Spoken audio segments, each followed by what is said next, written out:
Welcome to the Hockey Podcast, Chalk Talk. Today, our guest is Coach David Turco from the men's hockey team. Coach Turco has played a key role behind the bench of Manhattanville hockey teams for the past 13 seasons. He started off on the women's side, coaching the team from 2009 to 2020, when he then made the switch to the men's side. Coach Turco has earned many coaching accolades throughout his career, including AHCA Coach of the Year finalist in the 2019-2020 season, UCHC Coach of the Year in the 2019-2020 season, and MAC Coach of the Year in the 2018-2019 season. He boasts a combined coaching record of 153 wins, 144 losses, and 29 ties. Please join me in welcoming Coach Turco. All right, Coach, how did you get into hockey? So I'm from Ontario, Canada, and as you've heard or you know, Canada is known for hockey, very popular up there. So definitely played a lot of it growing up. I had two older brothers, and they both played. So I was following their footsteps. We were playing hockey outdoors. Winters are long, so there was ponds and lakes you could skate on. Schools had rinks. A lot of schools had their own rinks in the winter, so we were skating outside, playing on the street. Played in my basement a lot with my brothers, with friends, mini sticks. So growing up, it was just a lot of hockey. Played organized hockey from as early as I can remember, and played even by myself. By the time I was getting a little bit older, my brothers were getting a little bit older, I was playing mini stick hockey in my basement, and they still give me heck for it. So I fell in love with it at a really young age. That's great. Is there a specific moment you realized that the sport you wanted to play? Again, I played it a lot more than anything growing up, but I played a lot of sports. Consider myself an athlete in some aspects. Played everything. Played a lot of soccer growing up, a lot of baseball, and a lot of basketball. My brother was big into basketball. He played hockey as well, but he kind of took to basketball more in high school, and then he ended up playing college basketball in Canada. He's 9 years older than me, so I was in 5th grade, 6th grade when he was up in university, and we would travel to watch him play, and it was a good level of basketball, and they had like an incredible fan base. So as a young kid, I'd go to these games, and that was an environment that was just kind of blew me away, college basketball, and in that moment I was thinking to myself, like, this is what I want to do, but maybe with hockey, because I loved hockey so much at that point. I was a pretty good basketball player when I was young, but that sticks out to a moment that I remember being like, this is kind of what I want to do. Yeah. Okay. What got you into coaching? It's kind of, a lot of different aspects. I think I knew I wanted to be a coach. My older brother, again, who was inspired me, got into basketball coaching out of college. He became a teacher, actually came back to my hometown and taught at the high school I was in. So my brother was a teacher in my high school as I was getting up into graduation. He was coaching basketball. I played basketball for him then. So seeing him in that aspect, inspired me probably to want to be a coach. And I think playing into junior hockey and into college, I always had in the back of my mind that coaching after playing was something I wanted to do. Probably had a better mind for the game than maybe I could physically near the end of my career. So I think I knew pretty early on that coaching was in my future. Yeah. What pipeline did you take to NCAA coaching? So I got into it right out of college.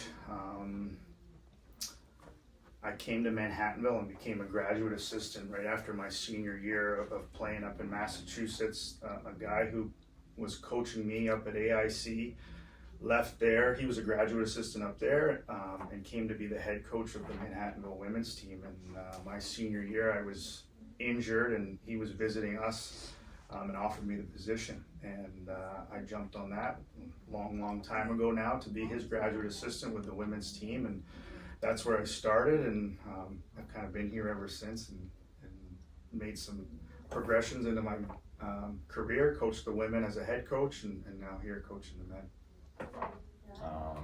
What made you switch from coaching on the women's side to the men's side? I just thought that there was a new opportunity for my development as a leader, to work with a different group of individuals, a different style of hockey. I certainly enjoyed coaching the women and learned so much about coaching by working with them, but had done it for quite a period of time and was looking for something new, a different challenge and more growth in myself. So it seemed like a good opportunity to stay in a place that I really love and know a lot about, and felt I could be successful. Yeah. Is there a big difference between? Probably not. I get that question all the time. Not really. You know, they're both athletes at the end of the day. They're passionate about the game. I think some of the learning styles and personality styles can be different, and you know that's how you can learn about yourself and learn different ways to coach. So things I learned from coaching women definitely helped me, you know, connect differently with guys and have different perspective with coaching guys. But at the end of the day, not a lot of difference. Maybe the women listened to me a little bit more, and I had to be very methodical and know what I wanted out of them, because they were going to go kind of mimic my thoughts, my ideas to the best they could, where I think sometimes guys can maybe have their own perspectives, which is good. Creates for collaboration, which I enjoy about coaching and is a part of my philosophy. So maybe some subtle differences, but overall not really. Yeah.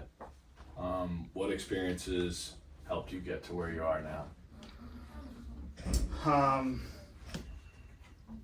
I guess, again, the experience of having played for a guy that took a liking to me and you know, playing where I did college hockey, meeting who I did, and having the opportunity to come down here was super important. I think experiences, I think about people who probably inspired me, and it goes back to my brother, my family. My father was in education, my mother was in education, so they were always kind of in leadership positions. Always saw my father in front of people, and whether it was giving speeches or motivating or working to develop others. And then again, my brother being a coach, I think those were all experiences, being around them, being inspired by them, good coaches, bad coaches along the way. So more so people than really experiences got me to where I am. Yeah. What would you say your coaching philosophy is? It's a good question, probably a lot to think about. I think of growth first and foremost. Growth in myself as a leader, as a motivator, seeking more knowledge, learning more about a game, a craft. So it starts there, trying to be the best version of yourself that you can be, to then inspire that in others, inspire that in young men who you're coaching, and wanting to see and create growth in them as players, as people, as teammates. Doing that by, you know, building relationships and having good, open, honest communication, so that you can establish trust and ultimately have the ability to motivate them, and then, you know, do that through creating standards, discipline, regiment, where you're challenged, where you're competing. I think overall, I think of growth, and I think of fun, having a good environment where you're enjoying yourself, so you can grow. And if you're having fun, then you are growing and you're hopefully competing at the highest possible level, because you're competitive. You want to be competitive as a coach, as an athlete, and you want to win. So I think it's built around doing all that to be your best, to win, and recognizing you're not always going to win, and that there's opportunity there now to learn. And I think it takes a right back circular to grow into that. Yeah. How do you motivate your players, like in tough times? Yeah, I think motivation, again, comes down to building a relationship.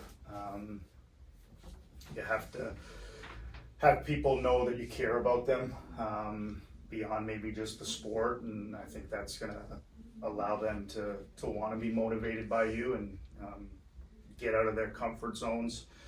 in tough times, you think of things that aren't going your way and adversity, and recognizing that you got to stay positive, and there's opportunities in every challenge. And set small goals and celebrate successes little by little along the way. And I think if you have a clear picture, a clear vision, and enjoying yourself, continuing to be optimistic, then hopefully that creates motivation in people.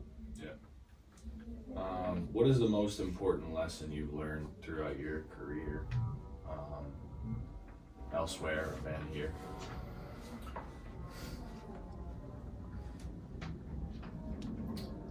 Again, probably just same thing I just said about going through tough times. Is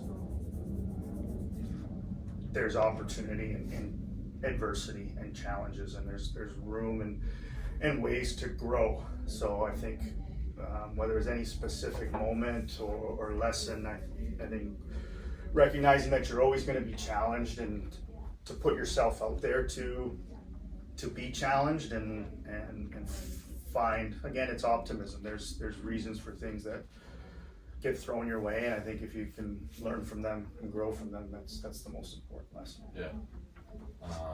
Last question here. What is a piece of advice you'd give somebody who either wants to get into coaching or is just beginning their career? I think it's about learning. You gotta continue to want to learn, so you gotta seek knowledge. You gotta, whether it's online, through mentors, coaching, people in the coaching world. I think trying to grow as much as you can as a young coach, fill yourself with knowledge, build relationships, whether you're in coaching already, building relationships with other coaches, certainly being yourself and being able to build relationships with your players. Super important. I think being willing to adjust and adapt. A lot of coaching, especially at the college level, is a lot less of being on the ice and teaching. It's about managing people, managing tasks. So being flexible, being willing to do anything you're asked of, and trying to build a network and relationships to hopefully open some doors for yourself down the road. Okay. All right. That's it, guys. Thanks for watching. Awesome. Thank you.